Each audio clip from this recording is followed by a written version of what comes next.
Falaste agora então dos séculos passados, século XIV. Decamerão está sendo gravado, né? Mais alguns episódios aqui na Serra Gaúcha. Que preocupações tu tens então ao abordar palavreados, linguagens do século XIV? O Decamerão a gente terminou de filmar anteontem. Foi o último dia, não, hoje é terça, já né? Sexta-feira foi o último dia de filmagem.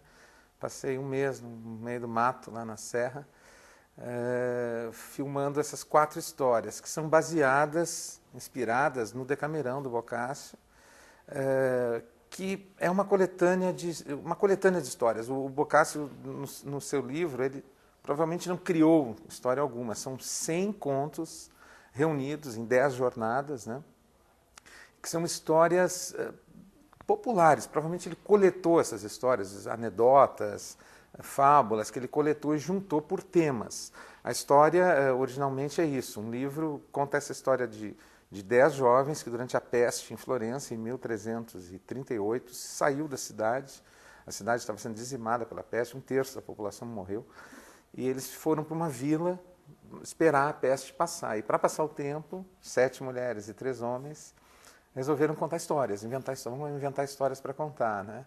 E aí cada um comandava um dia e inventava um tema. Então dizia assim, o tema hoje são mulheres que traíram seus maridos.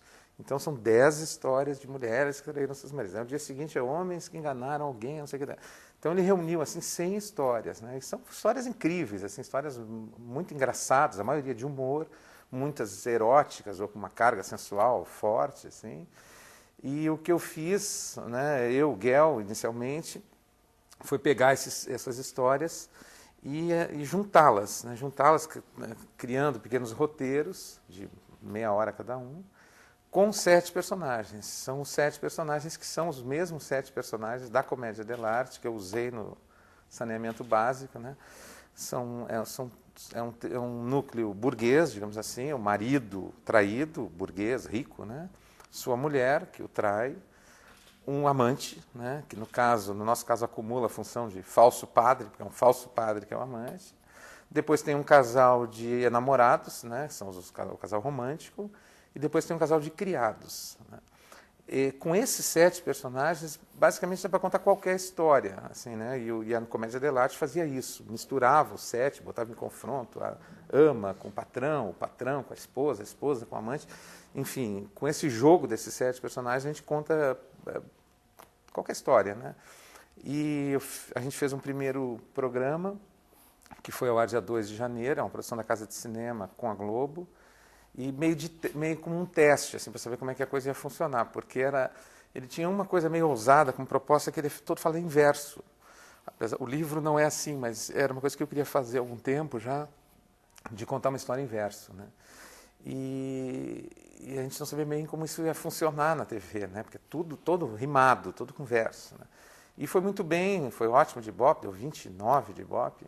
E aí eles encomendaram o resto da série, a gente fez mais 4 episódios. É tudo filmado em Farroupilha e Garibaldi, em Farroupilha na linha Jansen, e em Garibaldi na Santo Alexandre, que são um distrito de Garibaldi, um lugar lindíssimo, os 2 lugares muito bonitos, com um elenco dos sonhos, assim, um elenco incrível, né? Que é o Lázaro, que faz o padre, a Débora Seco, que faz a Mona, que é a mulher, o Matheus Nastergueil, que faz o marido, depois tem o casal de namorados, que é o Daniel Oliveira, que faz o Filipinho, a Leandra Leal, que faz a Isabel, e o casal de criados é a Drica Moraes e o Edmilson Barros, que é um grande comediante. Então passei um mês lá me divertindo com eles, rindo muito, sendo picado por mosquitos, e tomando frio e chuva, mas fizemos um bom trabalho, eu acho. Falando um pouquinho desse teu trabalho, então, como direção também, né, Jorge? Que diferenças tu percebe entre essa nova direção que está aí, quando se fala em relação televisiva e cinematográfica? Pois não sei te dizer bem, já pensei um pouco sobre isso. Assim, os diretores, eles vêm de muitos lugares, e dependendo da época, vêm de lugares diferentes, né? Os diretores vinham muito do teatro, os primeiros diretores de cinema no Brasil, acho que vieram... Quer dizer, os primeiros mesmos não, eram técnicos, quase que inventaram meio fazer cinema, né? Depois, quando se profissionalizou, os diretores eram diretores de teatro, né? Depois tem uma certa linha paulista ali, num tipo de filme, e outro tipo carioca, que são vertentes diferentes. Enquanto os cariocas com a Vera Cruz e Atlântida faziam mais chanchadas, filmes musicais, que ficaram muito ligados ainda ao teatro e ao rádio, porque os atores eram atores de rádio, em muitos programas de rádio, muita música, tinha muito musical. Os paulistas, com uma linha diferente lá, como é o nome daquela produtora paulista? Tinha uma produtora, Anabela Filmes, não é Anabela, é um nome assim. Maristela Filmes. Eles eram diretores mais ligados ao cinema europeu, então filmes mais cabeça, assim, digamos assim, duas tendências assim, naquele momento do cinema brasileiro. Depois os cineastas vêm de muitos lugares. Alguns são atores que viram diretores, outros vêm da publicidade, alguns vêm da televisão agora, né? Outros são roteiristas, como é o meu caso, que viram diretores. Então, o diretor não é muito uma profissão, é quase que um destino. O cara acaba virando diretor, vindo fotógrafos, alguns são fotógrafos que viram diretores, montadores que viram diretores. Essas origens que acabam influenciando. Acho que um pouco sim. Assim, a gente, quando vê, por exemplo, Martin Scorsese, que é um grande diretor, era um montador, né? Então a gente vê que o cinema dele é um cinema que tem muita coisa da montagem, assim, né? Sei lá, o Walter Carvalho, fotógrafo, vira diretor, é um outro tipo de filme, ou atores que viram diretores, como é o caso do Matheus, do Celton, fazem um outro tipo de cinema, talvez um pouco influenciados pela sua origem, né? Tem um grupo de diretores, assim, eu, o Guel, Luiz Fernando Carvalho, o Alvarenga, que são... A gente passou pela televisão, ou é da televisão, né? Faz televisão. Eu te confesso que eu faço as duas coisas igualzinho, não faço diferença nenhuma entre fazer televisão e cinema para mim, assim, quando eu estou fazendo dramaturgia, né?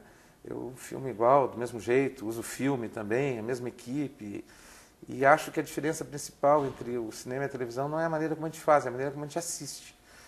Cinema é uma coisa que tu assiste com uma atenção total, numa tela grande, uma sala escura, tudo é importante.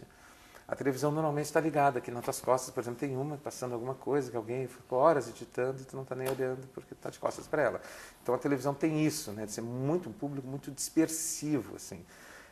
Quem faz uma coisa e outra tem que saber um pouco disso, assim, que os públicos são distintos, mas a televisão que eu faço e que o Guel faz também é uma televisão feita para quem está prestando atenção, né? Não é para ver de lado. Tem que ver, prestar atenção, tudo é importante. A gente pensa cada plano, é filmado como cinema, né?